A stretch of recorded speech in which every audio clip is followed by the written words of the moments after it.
Welcome to mister భక్తి TV. నేను మీ Naveen. July 5వ తారీఖు నుంచి 15వ తారీఖు వరకు ఏ రాశి వారికి ప్రతికూలంగా ఉంది, ఏ రాశి వారికి అనుకూలంగా ఉంది అనేది అయితే తెలుసుకుందాం. ప్రస్తుతం మనతో వచ్చేసి ప్రముఖ జ్యోతిష పండితులు బ్రహ్మశ్రీ నందిపట్ల శ్రీహరి శర్మ గారు ఉన్నారు. గురుగారు నమస్కారం. వాగర్థ వివ సంపృక్తౌ వాగర్థ ప్రతిపత్తయే జగతః పితరౌ వందే పార్వతీ పరమేశ్వరౌ. ఆదిత్యాయ చ సోమాయ మంగళాయ బుధాయ చ గురు శుక్ర శనిభ్యశ్చ రాహవే కేతవే నమః. శృంగేరి జగద్గురు పీఠాధిపతులకి, కంచి పీఠాధిపతులకి నమస్కారములు తెలియజేసుకుంటూ కార్యక్రమాన్ని ప్రారంభిద్దాం. గురుగారు, జూలై 5వ తారీఖు నుంచి 15వ తారీఖు వరకు మేషరాశి వారికి ముందుగా ఎలా ఉందో తెలుసుకుందాం గురుజీ. తప్పకుండా నాయన. మేషరాశి వారికి గమనించుకున్నట్లయితే ప్రధానంగా ఉద్యోగ సంబంధమైనటువంటి విషయాలలో చాలా అద్భుతంగా ఉంది. ఉద్యోగం చేస్తున్న వాళ్ళు సాఫ్ట్వేర్ రంగం కావచ్చు, లేదా ఇతరత్ర ఏ రంగంలో ఉన్నాయి అయినప్పటికీ కూడా వాళ్ళకి అన్ని రకాలుగా అభివృద్ధి అనేటువంటిది జీవితంలో ఉంటుంది. ప్రమోషన్స్ కోసం ఎదురు చూసేటువంటి వ్యక్తులకి ప్రమోషన్స్ అనేటువంటివి లభించబోతున్నాయి, లేదా నిరుద్యోగస్తులకి కొత్త ఉద్యోగంలో స్థిరపడే అవకాశం చాలా అద్భుతంగా ఉంది. ఈ ప్రభావము అన్ని రంగాల్లో ఉన్నటువంటి వారికి వర్తిస్తుంది కాబట్టి గమనించుకోవాలి. ఉద్యోగ సంబంధంగా చాలా అద్భుతం. ఈ యొక్క సంబంధించినటువంటి మేషరాశి వారికి రాహు యొక్క స్థితి కూడా చాలా అద్భుతంగా ఉంది. కారణం, దీనివల్ల మనకు తెలియకుండానే అనేక రకాలైనటువంటి వ్యవహారాల్లో వచ్చే అడ్డంకుల్ని ఈ రాహు యొక్క స్థితి వలన అధిగమించగలుగుతాం. అలాగే ప్రధానంగా చూసుకున్నట్లయితే బుధుడు 8వ తారీఖు వరకు, అంటే 5, 6, 7వ తారీఖు వరకు చాలా యోగప్రదుడుగా ఉన్నాడు. కుటుంబ సౌఖ్యము, కుటుంబ సభ్యులతో అన్ని విధాలుగా యోగదాయకంగా ఉంటుంది. అలాగే గృహ సంబంధమైనటువంటి విషయాల్లో గృహోపకరణాల కొనుగోలు ఈ 5, 6, 7 తారీఖుల్లో కొనుగోలు చేస్తారు. తదనంతరం 8వ తారీఖు నుంచి ప్రతికూలంగా మారబోతున్నాడు. ముందుగా కలిసి వచ్చేటువంటి అంశాల గురించి తెలియజేసుకుంటే శుక్రుడు కూడా యోగించబోతున్నాడు. ఈ జాతకరీత్యా ప్రధానంగా దాంపత్య సమస్యలు కావచ్చు, వైవాహిక సంబంధించినటువంటి పెళ్లి సంబంధాల విషయాలు కావచ్చు, అన్ని విధాలుగా అనుకూలంగా ఉండబోతుంది. ప్రేమికుల మధ్య, దంపతుల మధ్య ఉన్నటువంటి విభేదాలు, పొరపొచ్చాలు తొలగిపోతాయి. కాకపోతే ప్రధానంగా ఈ మేషరాశిలో జన్మించినటువంటి వారు నవీన్ ప్రధానంగా ఈ సంబంధించినటువంటి డెసిషన్ మేకింగ్ తీసుకోలేకపోతారు. ఇది ప్రధానంగా ఉంది. కలిసి వచ్చేటువంటి అంశాలు, కలిసి రాని అంశాల మీద ఇప్పుడు మనం గనక కేంద్రీకరించుకుంటే కనబడేటువంటిది ప్రధానమైనటువంటిది రాష్ట్రాధిపతి అయినటువంటి వాడు ద్వితీయ స్థానంలో ఉండడం. ఖర్చులు అధికంగా ఉంటాయి. మాట తీరుతో ఇబ్బందులు పడతారు. ప్రధానంగా మేషరాశి వారికి ఎలా ఉంటుందనంటే మాట తీరుతో తాము తెలియకుండానే తొందరపడి మాటలు అనడం, ఆ మాటల ద్వారా ఎదుటి వాళ్ళు బాధపడడం, కుటుంబ సభ్యుల మధ్య అవగాహన అనేటువంటిది ఉండదు. ఇది ప్రధానంగా గమనించుకోవాలి. అలాగే ఆరోగ్యం పట్ల కూడాను ఈ కుజగ్రహ ప్రభావం వలన తరచూ వేడికి గురయ్యేటువంటి అవకాశము, అలాగే చేతి వేళ్ళు, కాళ్ళు ఇవన్నీ కూడా ఎక్కువగా ఇబ్బంది పడుతుంటాయి. అంటే ఈ ప్రాబ్లమ్స్ అంటే వాత సంబంధమైనటువంటి సమస్యలు, అంటే నరువు సంబంధించినటువంటిది ముఖ్యంగా ఈ చేతులు కాళ్ళల్లో బలం లేకుండా పట్టేసినట్టుగా ఉంటుంది. అంటే అన్ఈజీగా ఫీల్ అవుతారు నడవాలన్నా చేయాలన్నా, ఈ కుజగ్రహ ప్రభావం. ఇక అన్నిటికంటే ప్రధానముగా గురు యొక్క ప్రభావము చాలా ఇబ్బందికరంగా మారుతుపోతుంది. అయితే వీక్షించేటువంటి ప్రేక్షకులు గమనించుకోవాలి. బహుశా అంటే ఈ సెంచరీలోనే ఉండి మనమందరం ఉండడం మనం చాలా అదృష్టం. ఎందుకనంటే అనేకమైనటువంటి అద్భుతాల కలయిక, యోగాలని సూచించే అంతరిక్షంలో గ్రహాల స్థితిగతులని బట్టి మనం అనేక విషయాలు తెలుసుకున్న అద్భుతమైనటువంటి రోజులు మన కళ్ళ ముందు కదలాడినాయి. అంతేకాకుండా ఇప్పుడు మనం చెప్పుకోబోయే అంశం ఏంటంటే చాలా అద్భుతమైనటువంటి విషయం అండి. ఈ విషయాన్ని మీరు అందరూ శ్రద్ధగా వినండి. ఏంటి అనంటే సంవత్సరానికి ఒక 4 లేదా 3 సార్లు మాత్రమే వచ్చే అద్భుతమైనటువంటి కలయిక మనం ఈ సంవత్సరం చూడబోతున్నాం. అది కూడా ఈ నెలలోనే చూడబోతున్నాం.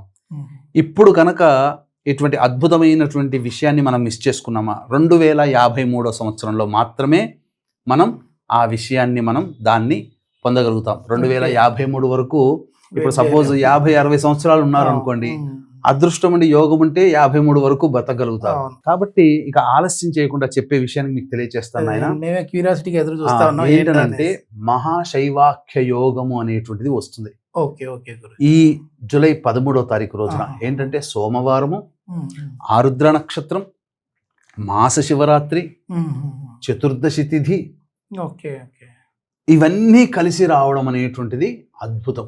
Okay okay. ఈ రోజు తప్పింది అని అంటే మళ్ళీ 2053 సంవత్సరంలో మాస శివరాత్రి ఇవన్నీ ఇవన్నీ కలిసి రండి. సోమవారము చతుర్దశి తిథి ఆరుద్ర నక్షత్రం ఉండడం ఇంతకుముందు గతంలో వచ్చాయి.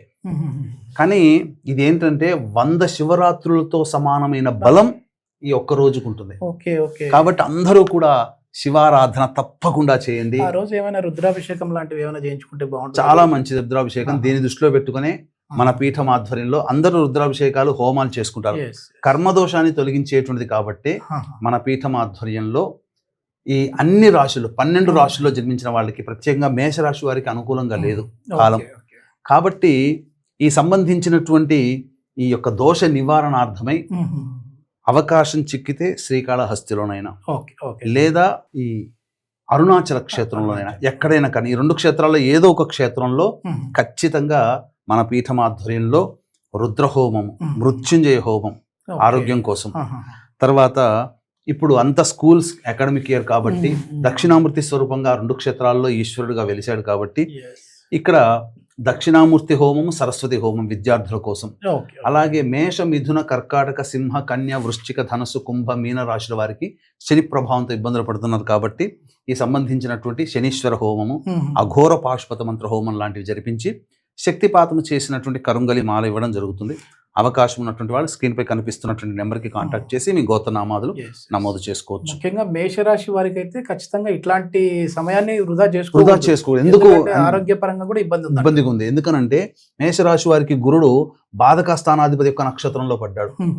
అందువల్ల సంబంధించినటువంటి ఇబ్బందికర పరిస్థితులు అనేటువంటివి ఉంటాయి.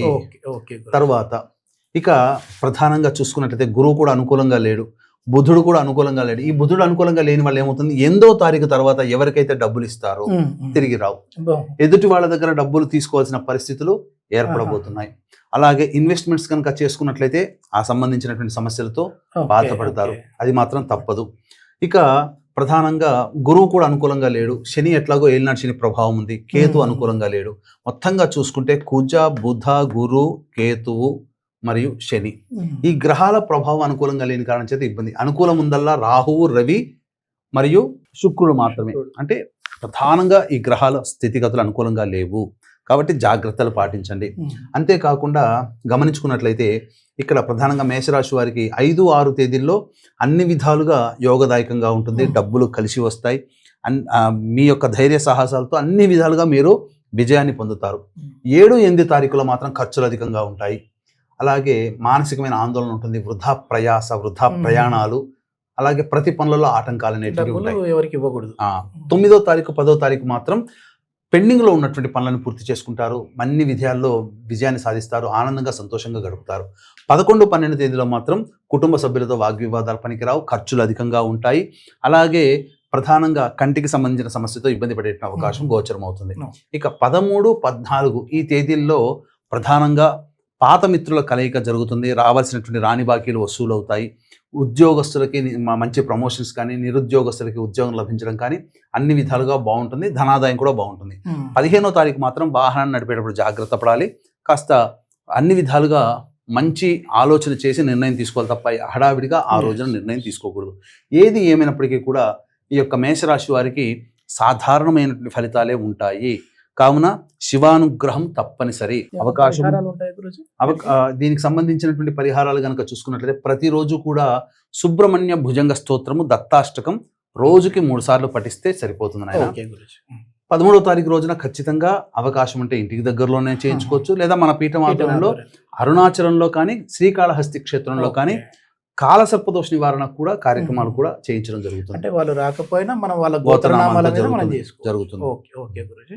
సో ఇది మొత్తం మీద మళ్ళీ ఎప్పుడో 2050వ సంవత్సరం తర్వాత వచ్చే ఇట్లాంటి గొప్ప రోజునైతే మిస్ చేసుకోవద్దు. సో అది జూలై 13వ తారీఖు. ఇది మేషరాశి వారికి అయితే ఇంకా అద్భుతంగా ఈ ప్రతిఫలం ఉంటుంది అని చెప్పేసి గురువు గారు చెప్తున్నారు. ధన్యవాదాలు గురు. సర్వం శ్రీ ఉమామహేశ్వర పరబ్రహ్మార్పణమస్తు.